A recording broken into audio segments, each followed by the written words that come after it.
Welcome to 2026. We live in an era of unprecedented technological glory. We are landing rockets upright, editing genes, and generating art with silicon chips. But look closer at the human element. Behind the screens and the neon lights, a dark economic reality is festering. The United States of America, the wealthiest nation in human history. We spend nearly $4.5 trillion a year on healthcare. That is more than the entire GDP of countries like Germany or India. But here is the terrifying truth. We aren't buying health. We are financing a slow, profitable decay.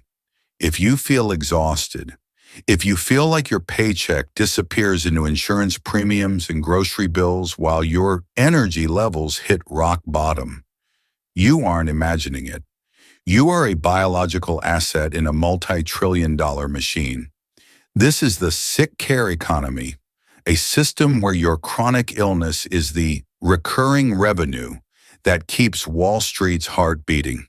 Today on Cost of Being, we are going to peel back the layers of this corporate alliance, from the chemical engineering in your cereal bowl to the investment portfolios of the world's largest asset managers. We are decoding the literal price of staying alive in a system that profits from your slow death. Let's start at the beginning of the funnel. The grocery store. Walk down any aisle in a modern American supermarket. 70% of what you see is classified as ultra-processed. But to the CEOs of big food, these aren't just food items. They are high-margin industrial products. In the mid-20th century, the food industry realized something revolutionary. If you could override the human body's natural satiety signals, you could create a consumer who never stops buying. They hired tobacco industry scientists to apply the same principles of addiction to food. They created a mathematical formula known as the bliss point. This is a documented sensory profile of salt, sugar, and fat, engineered in a laboratory to hit your brain's reward center like a lightning bolt. It triggers a massive dopamine surge, identical to the one produced by cocaine. The math for the corporations is beautiful. By replacing expensive, real ingredients with high fructose corn syrup, refined soy proteins, and industrial seed oils, they reduce production costs by over 400%. These ingredients are virtually immortal. They can sit on a shelf for years without rotting. But your body wasn't designed to process immortal food. In 2026, we are seeing the results. The average American consumes over 17 teaspoons of added sugar every single day. That is 60 pounds a year. Your liver and your pancreas were never built for this volume, but the system doesn't care. To the food giants, your metabolic health is just an externality. And why is a bag of apples $6 while a box of processed crackers is $2? Follow the money to Washington, D.C. Between 1995 and today, the U.S. government has poured over $480 billion into agricultural subsidies. Where did it go? Not to the broccoli farmer. Over 90% went to corn, soy, and wheat, the primary raw materials for ultra-processed junk. Your own tax dollars are being used to subsidize the very ingredients that are driving the obesity and diabetes epidemic. You are paying for the poison, and then you are paying for the cure. This is where the cost of being becomes an inescapable debt. When big food breaks your metabolism, you aren't just a sick person. You are a lead in a sales funnel for Big Pharma. In 2018, a report from Goldman Sachs titled The Genome Revolution asked a chilling question: is curing patients a sustainable business model? The analyst noted that while curing a disease is great for the patient, it is very bad for long-term cash flow. If you cure a person of hepatitis C in one dose, that customer is gone. But if you manage their symptoms for 30 years, that is a gold mine. In the world of finance, they look at something called LTV, lifetime value. Let's look at the numbers for type 2 diabetes. A diagnosis at age 40 can represent over $250,000 in lifetime revenue for the healthcare ecosystem. The cost of insulin in the United States is a global scandal. While it costs less than $6 to manufacture a vial of human insulin, American patients have been charged upwards of $300. Why? Because the market is controlled by a triopoly that owns 90% of the market. They know you cannot shop around. You cannot wait for a Black Friday sale on insulin.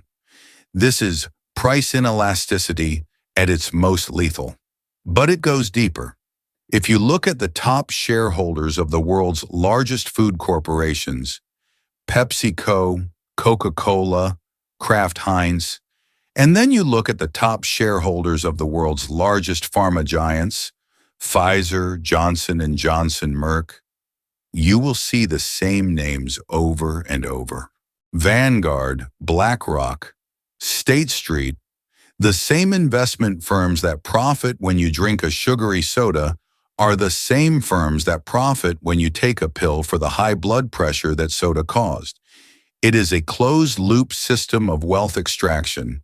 They own the poison, they own the antidote, and you are the fuel for both. Let's talk about the hidden tax on your life.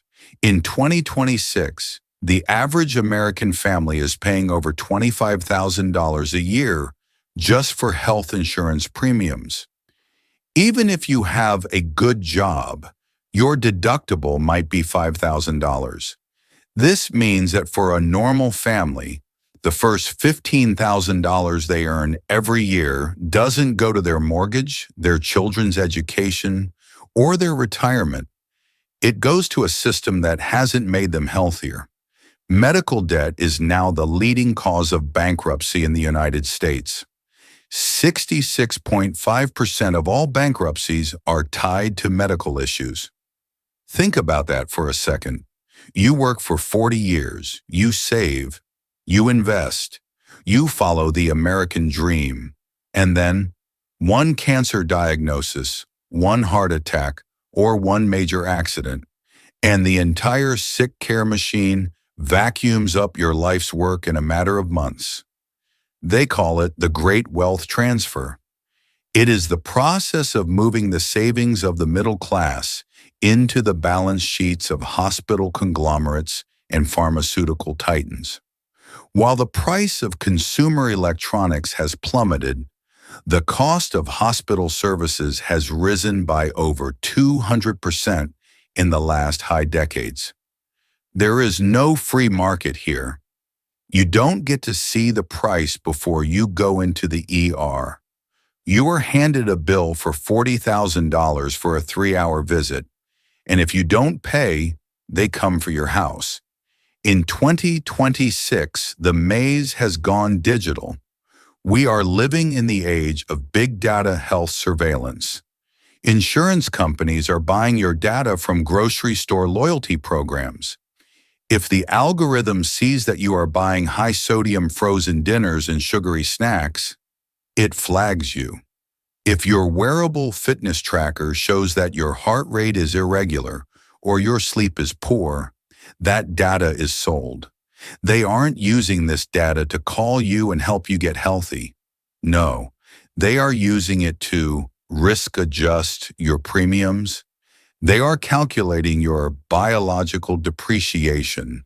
They know exactly now you are likely to develop a chronic condition, and they are moving to ensure they extract the maximum profit from you before you become too expensive to insure.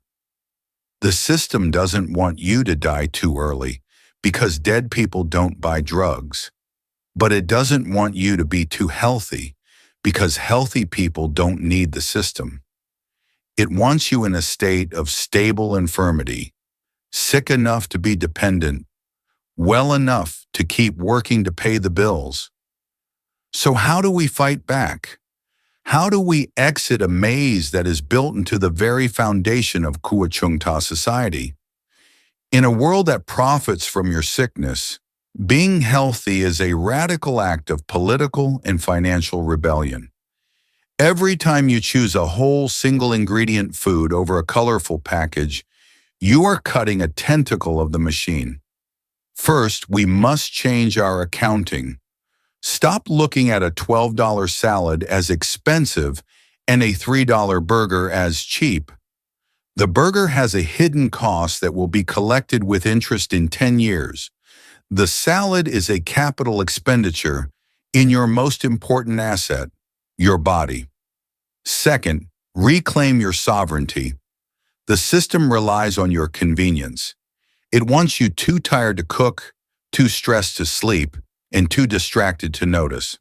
By reclaiming your time, by cooking your own meals, by walking in the sun, you are taking back your wealth from the BlackRock-owned giants.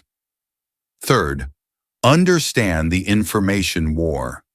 The marketing you see on television is not health advice. It is a sales pitch. If a product has a health claim on the box, it is probably bad for you. Real food, apples, eggs, steak, spinach, doesn't have a marketing budget. It doesn't need one. At the end of the day, your wealth is not measured in dollars. It is measured in time. The sick care economy is a time thief. It doesn't just take your money. It takes your final decade. It takes the years you were supposed to spend traveling, playing with your grandkids, or finally pursuing your passions.